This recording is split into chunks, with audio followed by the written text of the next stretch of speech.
नमस्कार दोस्तों, स्वागत है आपका फिर से एक नई वीडियो में। तो दोस्तों आज हम सॉल्व करने वाले हैं मैथ के कुछ इंपॉर्टेंट क्वेश्चन जो आपके RW के मॉक टेस्ट में रिपीट होते रहते हैं। तो देखो हमारा पहला क्वेश्चन है, सुधा ने 80 रुपये में एक किताब खरीदी, फिर 90 रुपये में राधा को बेच दिया। सुधा ने राधा से वापस इसे 100 रुपये में खरीदा है, तो सुधा के लिए नुकसान का प्रतिशत क्या है, यानी कि उसे जो हानि हुई है वो कितने प्रतिशत की हुई है, ये दोस्तों आपसे पूछा है।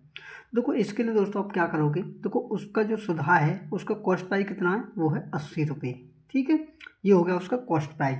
अब आपको निकालना है कि उसे हानि कितने की हुई। तो देखो हानि निकालने के लिए आप क्या करोगे, लॉस बराबर जो उसने दोबारा वस्तु को खरीदा है उस अमाउंट में से आप क्या घटाएंगे, जितने में उसने बेची है। ठीक है, तो दोबारा में उसने कितने में खरीदी है, 100 रुपये में, और बेची कितने में थी, 90 रुपये में। तो 100 में से 90 घटाएंगे तो कितने की हानि आएगी, 10 रुपये की हानि।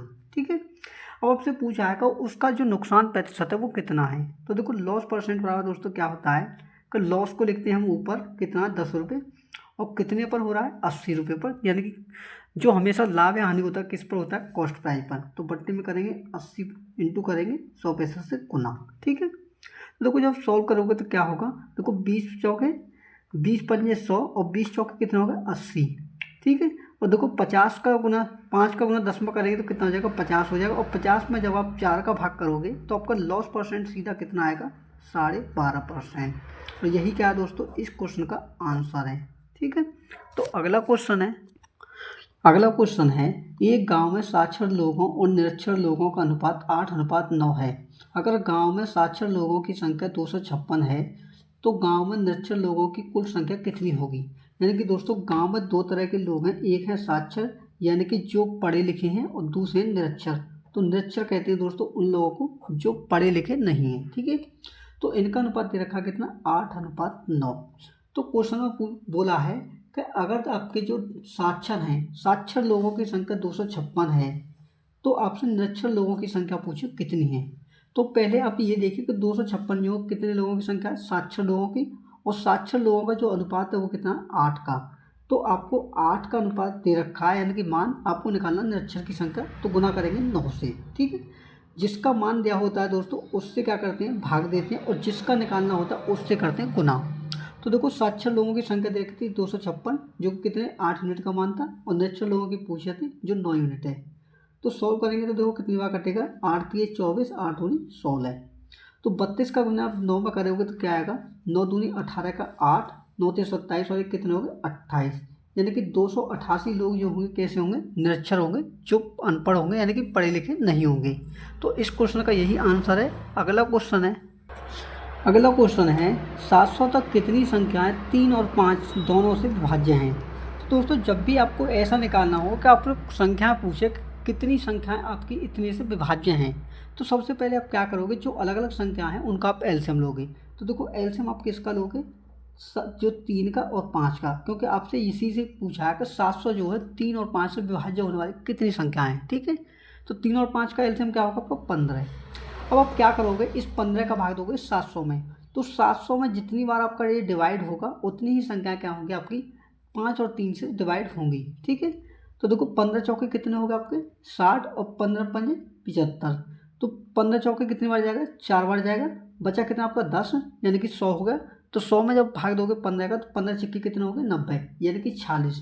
तो 46 संख्या दोस्तों आपकी ऐसी होंगी जो 700 तक की 46 संख्या हैं जो किससे होंगी, 3 और 5 दोनों से विभाज्य होंगी। ठीक है, तो यही आपका आंसर है। तो अगला क्वेश्चन है आपका कि यदि रुपये 22,500 की राशि 50% वार्षिक चक्रवृद्धि ब्याज पर उधार दी जाती है, तो कितने वर्षों के बाद जो राशि है आपकी 50,625 की प्राप्त होगी। तो क्वेश्चन में दोस्तों आपसे पूछा है कि टाइम कितने बाद, यानी कि कितने समय बाद, टाइम बराबर क्या। तो दोस्तों सबसे पहले मैं आपको बता दूं कि जो आपको रेट दे रखा है कितना, 50%। अगर आप 50% को बट्टे में बदलोगे तो देखो बट्टा मान क्या आएगा, देखो 50 को मैंने नहीं रखा, प्रतिशत हटा के मैंने क्या लिखा, बट्टे में 100। ठीक है, क्योंकि प्रतिशत रखने के बाद में क्या आता है आपको, बट्टे में 100। तो देखो बट्टा मान क्या निकलेगा, 50 से कम 50, और 50 दूना 100। ठीक है, नीचे वाली जो संख्या होती है दोस्तों वो होती है आपकी मूलधन, और ऊपर वाली संख्या होती है ब्याज। ठीक है, अगर आप मूलधन में ब्याज को ऐड करते हैं तो हमारा क्या बन जाता है, मिश्रधन। ठीक है, तो मूलधन को बोलते हैं हम प्रिंसिपल, और उससे क्या बोलते हैं, अमाउंट। ठीक है। तो अनुपात क्या हो जाएगा इसका, मूलधन होता है हमारा 2 यूनिट जो दे रखा है, और उसमें ऊपरली यूनिट को ऐड कर देंगे ब्याज को, तो क्या हो जाएगा अमाउंट, यानी कि 2:3। ठीक है। और दोस्तों आपको देखो इसी अनुपात में आपको जो राशि दे रखी है कि मूलधन आपका कितना 22,500 रुपये। ठीक है। तो 22,500 को आप लिखेंगे मूलधन की तरफ, और जो अमाउंट दे रखा है 50,625, तो इसे आप क्या लिखेंगे अमाउंट की तरफ। अब आपको क्या करना है कि इन्हें 2:3 के अनुपात में देखना है कि ये कितनी बार आपकी घात में बनते हैं। ठीक है। तो जितनी घातें आपकी ऊपर आएंगी वही क्या होगा आपका समय होगा। तो देखो सबसे पहले मैं क्या करता हूँ, इसे सॉल्व करता हूँ, और सॉल्व करने के लिए हम क्या करते हैं कि 25 का भाग दोनों तरफ देंगे। तो देखो 25 निम्मा कितने हो गए 225, यानी कि 900 बार कट गए, और 25 का भाग इसमें देंगे तो 25 दूनी 50, ना जाने की 0, 25 दूनी 50, 12 बचा, कितना हो गया 125, तो 25 पंजे 125। ठीक है। अब आप क्या करोगे कि 25 से इसे दोबारा काटेंगे, तो देखो कितनी बार कटेगा 25 3 75। ठीक है। यहाँ क्या बचा आपका 15 बचा, तो 25 छिक्के कितने हो गए 150 अनुपात। फिर इसे काटेंगे तो 25 अट्ठे होते हैं 200, बचा 2, 25 से 25। अब देखो लास्ट बार जो आपकी संख्या है कितने से कटेगी 9 से, तो 9 दिन 81 और 9 चौके 36। अब देखो 4:9 आया है, तो 4 को हम कैसे लिख सकते हैं 2 की पावर 2 अनुपात, और 9 को लिख सकते हैं 3 की पावर 2, यानी कि दोनों दोस्तों आप देखो तो यहाँ पर क्या है दोनों तरफ क्या हमारी खाते समान है, और जो हमारा रेशियो है जो इसका बेस का रेशियो है वो किसके समान है हमारा इसके समान है। तो दोस्तों आपका समय कितना आएगा, सीधा जो घात है वही आपका समय होगा 2 वर्ष। तो यही क्या है इस क्वेश्चन का आंसर होगा। तो मैं उम्मीद करता हूँ दोस्तों क्वेश्चन आपको अच्छे से समझ में आया होगा। तो अगला क्वेश्चन है आपका, तो दोस्तों देखो हमारा अगला क्वेश्चन क्या है, इसमें आपको सिंप्लीफिकेशन पर दे रखा है कि हल कीजिए। तो दोस्तों मैंने पहले ही क्वेश्चन आपको लिख दिया है ताकि आपका टाइम बर्बाद ना हो। ठीक है। तो देखो सबसे पहले हम क्या करते हैं दोस्तों, सिंप्लीफिकेशन में जो आपके कोष्टक के अंदर जो सबसे छोटा कोष्टक होगा उसके अंदर की संख्याओं को क्या करते हैं हम सॉल्व करते हैं, और कोष्टक में भी हम सबसे पहले करते हैं डिवाइड को सॉल्व। ठीक है। तो देखो डिवाइड में सबसे जो कोष्टक है आपका वो है ये कि 8 + के 35 डिवाइड बाई 7। तो देखो 7 से मैंने इसमें भाग दिया 35 में, तो कटा 5 बार। ठीक है। और 8 में आप 5 को ऐड करेंगे तो कितना हो जाएगा 13, और 13 में डिवाइड करेंगे 13 का तो आपका क्या आएगा 1, यानी कि माइनस का 1 हो गया। ठीक है। और 9 का भाग आप इसमें देंगे 17 में, तो ये कितनी बार कटेगा 13 बार। तो यहाँ बनेगा दोस्तों आपको 13 माइनस के 1। ठीक है। अंदर वाला कोष्टक आपका क्या हो सका है सॉल्व। तो यहाँ क्या बचा आपका, देखो यहाँ हो गया आपका 75, और यहाँ क्या होगा ये हो गया आपका क्या 121। तो सबसे पहले क्या करेंगे हम कोष्टक के अंदर की संख्याओं को सॉल्व।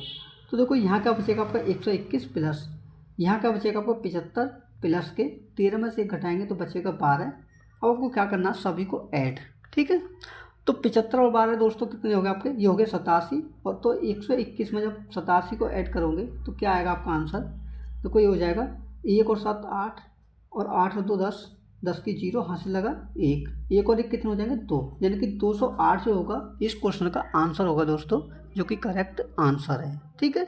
तो अगला क्वेश्चन है आपका, अगला क्वेश्चन है दोस्तों, 2 छात्र रणवीर और रणवीर एक परीक्षा में बैठे। रणवीर ने रणवीर से 6 अंक अधिक हासिल किए। यदि रणवीर के अंक उनके अंकों के योग का 56% थे तो क्रमशः रणवीर और रणवीर के द्वारा प्राप्त किए अंक कितने होंगे। तो दोस्तों मैं आपको सीधा सा बता दूं, देखो इनमें जो थोड़ा सा अंतर है ना वो बहुत मामूली सा है, तो इसलिए आपको क्या करना होगा जो वर्ण है इनके जो नाम है उनमें विशेषकर आपको ध्यान रखना होगा। ठीक है।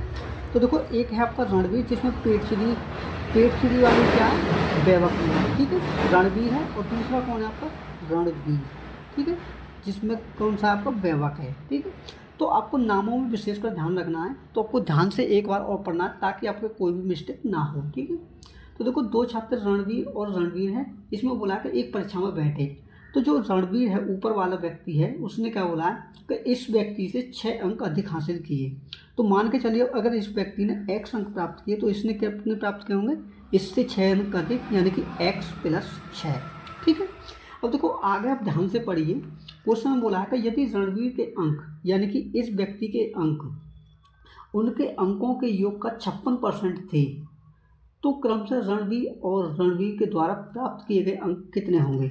यानी कि इसके जो अंक x + 6 है दोस्तों, अगर इसके अंक x + 6 हैं तो इसमें बोला है कि इसके जो अंक हैं इसके क्या है 56%, यानी कि इन दोनों के योग का। तो देखो उसके कितनी x + 6 और इसके कितने x, ठीक है। दोनों के योग का कितना 56% है इसके जो अंक हैं। तो देखो 56 बटे में क्या 100, ठीक है। तो देखो जब सॉल्व करोगे तो क्या होगा, यहाँ हो जाएगा आपका x + 6, तो इस 100 का गुना क्या करूँगा मैं यहाँ पर दोनों पदों में, तो 100 का x में करेंगे तो कितना हो जाएगा 100x + के 100 का गुना 6 में तो 600 बराबर, यहाँ x और x कितने हो गए 2x, और 2x का गुना 56 में करेंगे तो कितना हो जाएगा 112x + के 56 का गुना 6 में करेंगे तो कितना हो जाएगा दोस्तों, ये हो जाएगा आपका देखो 6 × 36 का 6, 6 × 5 = 30 और 3 कितने हो गए 33, ठीक है 336। अब आपको क्या करना है कि x वाले पदों को एक तरफ लाना है और जो संख्या वाले हैं उन्हें एक तरफ, ठीक है। तो देखो 600 को मैंने यूँ रखा, 336 को लाया मैं इधर, तो ये हो गया माइनस का 336 बराबर, ये रहा आपका 112x प्लस का, इधर आके 100x का हो जाएगा माइनस का 100x, ठीक है। तो देखो जब घटाते हैं तो क्या होगा, 10 में से 6 घटाया 4 और 9 में से 3 घटाया 6 और क्या बचा 5 में से 3 घटाया 2 बराबर कितना होगा 112x में से 100x घटाएंगे तो क्या बचेगा 12x, ठीक है। तो 12 का भाग जब मैंने इसमें करा तो देखो कितना आएगा 12 दूनी 24, बचा कितना 2, 12 दूनी 24, यानी कि x बराबर कितना है 22 अंक। तो आपको पूछा है कि दोनों व्यक्तियों के अंक कितने होंगे, तो देखो रणवीर जो है उसके अंक कितने हैं आपके 22 हैं, लेकिन रणवीर के कितने हैं उसमें 6 ऐड कर देंगे तो कितने हो जाएगा 28, ठीक है। तो देखो मैं दोनों के लिख देता हूँ कि रणवीर के जो अंक कितने होंगे दोस्तों 22 में 6 ऐड करेंगे, क्योंकि x बराबर कितना हमारा 22, तो 22 में 6 ऐड करेंगे तो 28। दूसरा व्यक्ति जो रणवीर है उसके अंक कितने होंगे आपके जो 22 आए हैं, यही क्या होगा दोस्तों इस क्वेश्चन का आंसर होगा, ठीक है। तो अगला क्वेश्चन है आपका, अगला क्वेश्चन है ए, बी और सी क्रम से 729, 486 और 1458 दिनों में एक कार्य पूरा कर सकते हैं। एक साथ कार्य करते हुए वे उसी कार्य को कितने दिनों में पूरा करेंगे, यही क्वेश्चन आपसे पूछा है। तो दोस्तों आपको दे रखा है कि 3 व्यक्ति, एक ए है, एक बी है और एक आपका सी है। ये तीनों मिलकर क्या करते हैं, ए जो है 729 दिनों में करता है इस कार्य को, और वहीं आपका 486 दिनों में कौन करता है बी, और सी कितने दिन में करता है 1458 दिनों में, ठीक है। तो देखो मैं आपको बता दूं, सबसे पहले आपको क्या करना है इनका एलसीएम लेना है, ठीक है। तो एलसीएम लेने के बाद पहले हम निकालेंगे इनकी क्षमता कितनी है, ठीक है, इनकी क्षमता कितनी होगी। तो देखो उसके लिए मैं आपको बता दूं करना क्या है कि इनका एलसीएम लेंगे। तो देखो एलसीएम मैं साइड में लेकर दिखाता हूँ आपको कि क्या होगा। तो देखो 729, ठीक है, 486 और आपका 1458। तो आपको सिंपली क्या करना है दोस्तों, बड़ी से बड़ी संख्या आपको एलसीएम में लेनी है, यानी कि उससे काटना है अगर आपको आता हो, नहीं तो आप छोटी संख्या लेंगे तो उसमें क्या होगा टाइम भी ज़्यादा लगेगा, ठीक है। तो देखो मैं चेक करता हूँ कि इसमें कौन सी संख्या किससे कटेगी। तो देखो 7 और 2 9 और 9 18, ये आपकी 9 से कटेगी। 6 और 8 14 से 18, ये भी 9 से कटेगी। 4 और 1 5, 5 5 10 और 8 18, ये भी आपकी 9 से कटेगी। तो मैं सिंपली क्या करूँगा 9 से डिवाइड। तो देखो 729, 9 थे कितने होंगे 72, 9 एकम 9, 9 पंजे 45, बचा कितना 3, 9 चौके 36, यहाँ कटा आपका 9 एकम 9, 9 5 यानी कि 55 हो गया, 9 छक्की 54, 9 दूनी 18। तो देखो मैंने फिर 9 से डिवाइड किया, 9 निम 81, 9 छक्की 54 और ये कटा आपका कितना 9 एकम 9, 9 अट्ठे 72, ठीक है। तो अब काटूंगा मैं इसे किसे 3 से, तो 3 3 9, 3 दूनी 6, 3 6 18। तो फिर मैंने 3 से काटा इसे, देखो तो 3 एकम 3, 2 आपका यूँ रहेगा, 3 दूनी 6। तो लास्ट बार मैंने काटा इसे किससे, मैंने काटा इसे 2 से, 1 1 1, ठीक है। तो दोस्तों आपका जो एलसीएम आया वो देखो क्या आया, इन सब का गुना, ठीक है। तो देखो सिंपली मैं आपको बता दूं कि आपको टोटल इनका गुना नहीं लिखना ताकि आपकी कैलकुलेशन हार्ड ना हो। तो आप क्या करोगे, देखो 9 निम 81, 81 निम्मा कितने हो गए 729 हो रहे हैं आपके, ये इसका गुना, ठीक है। और 729 में 2 का गुना करेंगे तो कितना बैठेगा आपका, ये बैठेगा 1458, ठीक है। तो आप क्या करोगे, ये बैठ रहा है आपका 1458, ठीक है, 1458 इनका गुना करके। तो आपको देखो अगर कैलकुलेशन आसान करनी है तो आप कैसे कर सकते हो कि आपको इस 1458 को ना लिखकर इस संख्या को तोड़कर लिख लो। तो देखो 729 हमारा कैसा बैठ रहा है कि 729 का 2 गुना कितना होगा 1458, यानी कि कितनी बार कटा 2 बार। तो एक ही क्षमता कितनी आ गई 2 यूनिट, और वहीं आप 486 का इसमें भाग देंगे तो एक लगभग कटेगा आपका 3 बार, ठीक है, कितनी बार 3 बार। तो 486 कितने हो गए 1458, तो 3 बार कटा, ये आपकी बी की क्षमता आ गई। और वहीं आपकी सी की क्षमता कितनी आ गई 1458 को में भाग इसका करेंगे तो 1 बार कटेगा। तो क्वेश्चन आपसे पूछा है कि तीनों मिलकर कार्य करेंगे तो कितने दिन में कार्य पूरा हो जाएगा। तो देखो time of A plus B plus C, तो टोटल कार्य को लिखते हैं दोस्तों हम ऊपर कितना 1458, बट्टे में क्या करेंगे दो तीनों की क्षमता से भाग, कितनी है 2 और 3 5 और 1 6, ठीक है। तो अब 6 से भाग करेंगे तो देखो क्या आएगा 6 दूनी 12, ठीक है, बचा 2 यानी कि 25 हो गए, 6 चौके 24, फिर 1 बचा 18 हो गए, 6 3 18, यानी कि दोनों मिलकर जो करेंगे दोस्तों कितने दिन में करेंगे तीनों मिलकर 243 दिनों में, जो कि क्या है इस क्वेश्चन का करेक्ट आंसर है, ठीक है दोस्तों। तो अगला क्वेश्चन है आपका, तो अगला क्वेश्चन है दोस्तों, उस अर्धगोले का वक्र पृष्ठीय क्षेत्रफल सेंटीमीटर स्क्वायर में ज्ञात कीजिए जिसकी त्रिज्या 55 सेंटीमीटर है और पाई बराबर दे रखा आपको 3.14, ठीक है। तो दोस्तों आपको रेडियस कितनी दे रखे आपको 55 सेंटीमीटर और आपको पाई का मान बता रखा है कि आपको यही रखना है स्पेशली 3.14, ठीक है। तो दोस्तों मैं आपको बता दूं कि जब भी आपको अर्धगोला का आपको क्या निकालना हो वक्र पृष्ठीय क्षेत्रफल, तो उसका फॉर्मूला होता है आपका 2πr², यानी कि जो आपका पूरा गोला होता है उसका क्षेत्रफल कितना होता है, उसका होता है 4πr²। तो अर्धगोले का निकालना हो तो आप क्या करेंगे उसका आधा, कितना 2πr², ठीक है। तो सिंपली क्या करेंगे आप यहाँ पर वैल्यू पुट करेंगे, तो देखो 2 इंटू पाई का मान कितना होगा आपका 3.14 इंटू रेडियस का क्या करेंगे होल स्क्वायर कितना 55, तो 55 का देखो होल स्क्वायर। तो दोस्तों जब भी आपको एक ऐसी संख्या का होल स्क्वायर निकालना हो किसका जिसके पीछे क्या हो 5 हो, तो आपको करना क्या है 5 का होल स्क्वायर करेंगे कितना हो जाएगा 25, ठीक है।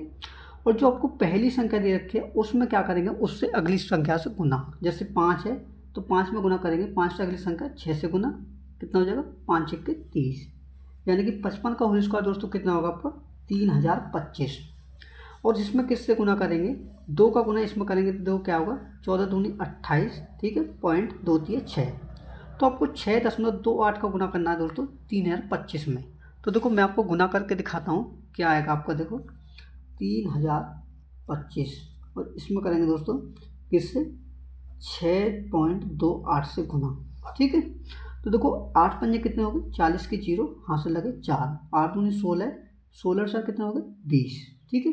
तो अगर 0 तो मैंने पूरा लिख दिया और 8 का 3 गुना करेंगे तो कितना हो जाएगा 24 इंटू, और देखो 2 का गुना करेंगे तो क्या हो जाएगा 2 का गुना 25 दूनी कितना होगा 50, ठीक है, और 2 का गुना 0 में 0 और 2 3 कितने होंगे 6 इंटू, और देखो 6 का गुना आप करेंगे तो क्या होगा 25 6 150, 3 डिजिट तक लिखेंगे और 6 3 कितने हो गए 18। तो देखो सब जोड़ेंगे तो क्या होगा 0 का 0, 0 का 0, 2 और 5 7, 5 और 4 9, ठीक है, 6 और 2 8 और 1 कितना होगा 9, ठीक है, यहाँ कितना होगा 18। अब आपको क्या करना है दोस्तों, आपको करना ये है कि लास्ट के 2 डिजिट के बाद पॉइंट लगाना है क्योंकि पॉइंट हमारे यहाँ चल रहा है, ठीक। तो लास्ट के 2 डिजिट क्या हमारे 2 0, तो पॉइंट यहाँ लगा दिया, तो आंसर क्या है दोस्तों हमारा 18,997, ठीक है। तो हमारा क्या होगा 18,997 सेंटीमीटर स्क्वायर जो होगा उसका अर्धगोले का क्षेत्रफल होगा, जो कि इस क्वेश्चन का आंसर है, ठीक है। तो अगला क्वेश्चन है आपका, अगले क्वेश्चन में बोला है 800 रुपये पर 4/1/2% ब्याज दर पर 3 सालों में जितना ब्याज मिलता है उतना ही ब्याज 8% ब्याज दर पर 150 रुपये पर कितने सालों में मिलेगा, क्वेश्चन आपसे पूछा है। यानी कि दोस्तों ये जो क्वेश्चन है आपका साधारण ब्याज पर आधारित है, जिसमें ये बोल रहा है कि जितना ब्याज हमें 800 रुपये पर 4.5% की दर से मिल रहा है ना 3 साल में, उतना ही ब्याज हमें 8% की दर से 150 रुपये में कितने साल में मिलेगा, ये आपसे पूछा है। तो दोस्तों सबसे पहले आपको निकालना होगा कि आपको सिंपल इंटरेस्ट कितना है। तो देखो सिंपल इंटरेस्ट का फॉर्मूला होता है दोस्तों हमारा सिंपल इंटरेस्ट बराबर principal into rate into time बटे में 100, ठीक है। तो देखो सबसे पहले हम ब्याज किस पर निकालेंगे 800 रुपये की राशि पर, किससे 4.5% की दर से। तो देखो 4 से 1/2% को हम कैसे लिख सकते हैं 4.15% इंटू करेंगे टाइम से गुना, कितना 3 साल बटे में 100। तो देखो 2 0 समय 2 0 ये खत्म, इनका आपस में गुना करेंगे तो क्या होगा, देखो ये हो जाएगा आपका 800 के 32 का आधा कितना होगा 3, यानी कि 4 32 और 4 36, और 36 का गुना 3 में करेंगे दोस्तों कितना हो जाएगा 108 रुपये। यानी कि आपको साधारण ब्याज जो मिलेगा दोस्तों 800 रुपये पर वो मिलेगा 108 रुपये।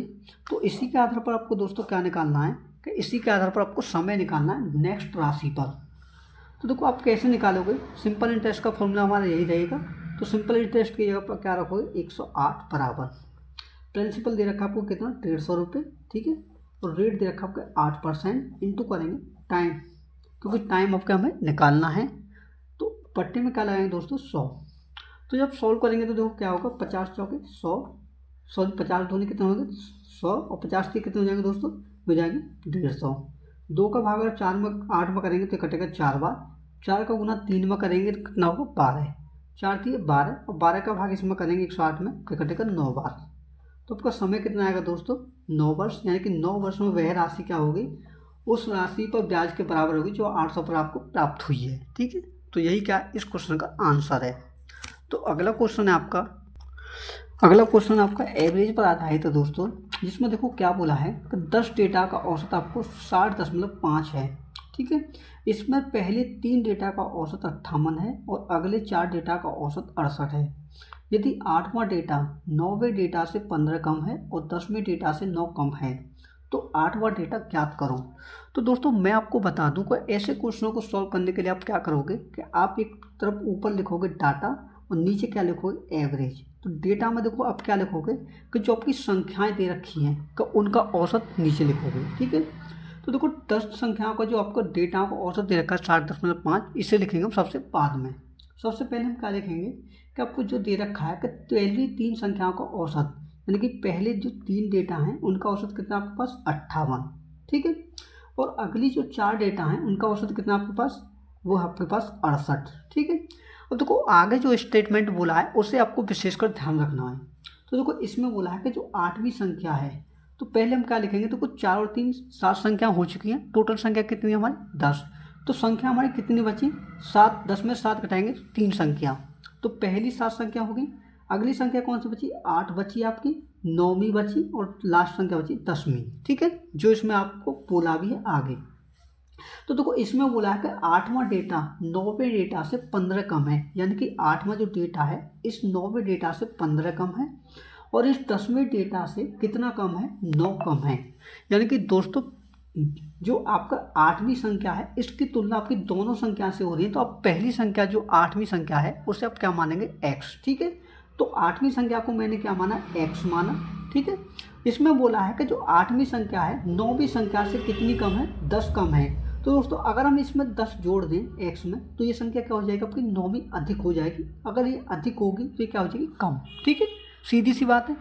तो हम क्या करेंगे, 9वीं संख्या में x प्लस 10 कर देंगे तो आपकी 8वीं संख्या क्या आ जाएगी, वो कम आ जाएगी जब आप इसमें से घटाओगे। तो आगे बोला है कि 10वीं संख्या जो है 8वीं संख्या से कितनी कम है, वो 8वीं संख्या जो 10वीं संख्या से कितनी कम है, 9 कम है। तो 10वीं संख्या आपकी कितनी अधिक होगी, एक तरफ अगर आप उल्टा कर दो, देखो समझ के ये देखिए कि यहाँ पर क्या है आपकी जो 8वीं संख्या इससे कम है, 8वीं संख्या कम है इससे किसने, 9 कम। लेकिन नीचे से जब आप देखोगे कि 8वीं संख्या कितनी हो जाएगी, 10वीं संख्या इस 8वीं से कितनी हो जाएगी, 9 अधिक। तो 10वीं संख्या क्या हो जाएगी, x प्लस 9, ठीक है। अब इतना करने के बाद में दोस्तों आपको करना क्या है कि आपको टोटल जो औसत दे रखा है 10 संख्याओं का कितना दे रखा है, 60.5, ठीक है। ये होगा आपका टोटल औसत। अब टोटल औसत का आप क्या करोगे कि आपको करना ये है कि ये देखना कि 58 जो औसत दे रखा है 3 संख्याओं का, ये 60.5 से कितना कम है, ठीक है। तो देखो 60.5 से कितना कम है, 2.5 आपका कम है, तो उसे माइनस में लिखेंगे, ठीक है। कितने डेटाओं पर, 3 डेटाओं पर। अगर एक डेटा पर 2.5 कम है तो 3 पर कितना हो जाएगा, 7.5 कम, ठीक है। अब यहाँ देखेंगे 68 कितना अधिक है, तो ये आपका 7.5 अधिक है, तो अधिक है तो क्या लिखेंगे, प्लस में। अब दोस्तों जो आपका एवरेज होता है, एवरेज का मतलब होता है कि तराजू की तरह दोनों पल्लों को बैलेंस करना, ठीक है। तो आप क्या करेंगे, एक तरफ आप लिखेंगे इस डेटा को और एक तरफ लिखेंगे इन तीनों डेटाओं को, ठीक है। तो देखो तीनों डेटा को लिखने का आपको बाद का काम है, पहले हम इधर देखेंगे कि ये देखो 3 डेटा हैं कि एक डेटा पर 2.5 की कमी, तो 3 डेटा पर कितनी कमी है, 7.5 की, ठीक है। प्लस प्लस क्यों, क्योंकि यहाँ प्लस है।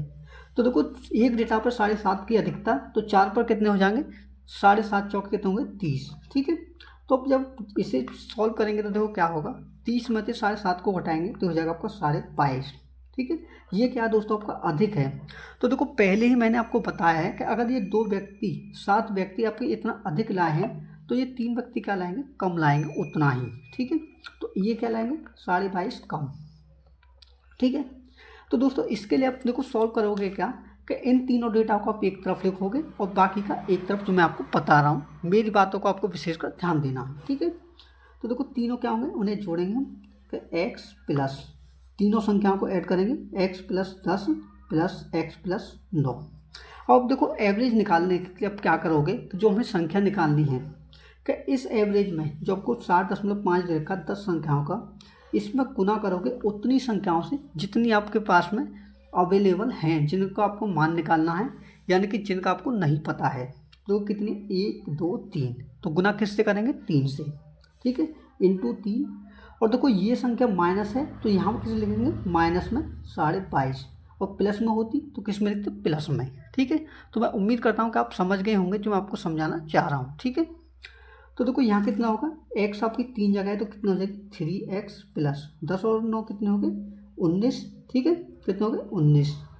और देखो इसके बाद में क्या करेंगे हम, तो दोस्तों इसके बाद में करना क्या है, दोस्तों थोड़ी सी मिस्टेक हो चुकी है इसमें। देखो मिस्टेक क्या हो चुकी है कि क्वेश्चन में बोला है कि देखो जो 8वीं संख्या है ना, 9वीं संख्या से 15 कम है, ना कि 10। तो देखो यहाँ क्या लिखेंगे आप, यहाँ लिखेंगे आप 10 की जगह 15 कि x प्लस 15, ठीक है। तो देखो यहाँ पर अगर आप देखेंगे तो ये कितना हो जाएगा, x प्लस 15, तो 15 में 9 ऐड करेंगे तो कितना हो जाएगा 24, ठीक है, 15 और 9 कितने हो गए 24। तो देखो इसके बाद में आप क्या करेंगे, 60.5 का 3 में गुना तो कितना हो जाएगा, देखो 3 पंजे 15 का 5 और 60 के कितने हो गए 180, और एक कितना होगा 181, ठीक है, माइनस के 22.5। अब आप क्या करेंगे दोस्तों, 181.5 में से आप पहले 22.5 को घटाएंगे, तो देखो क्या आएगा आपका, 5 में से 5 घटाए 0, 11 में से 2 घटाए 9, यहाँ बचा 7, 7 में से 2 घटाए 5, ठीक है, यहाँ का बचा 1, ठीक है।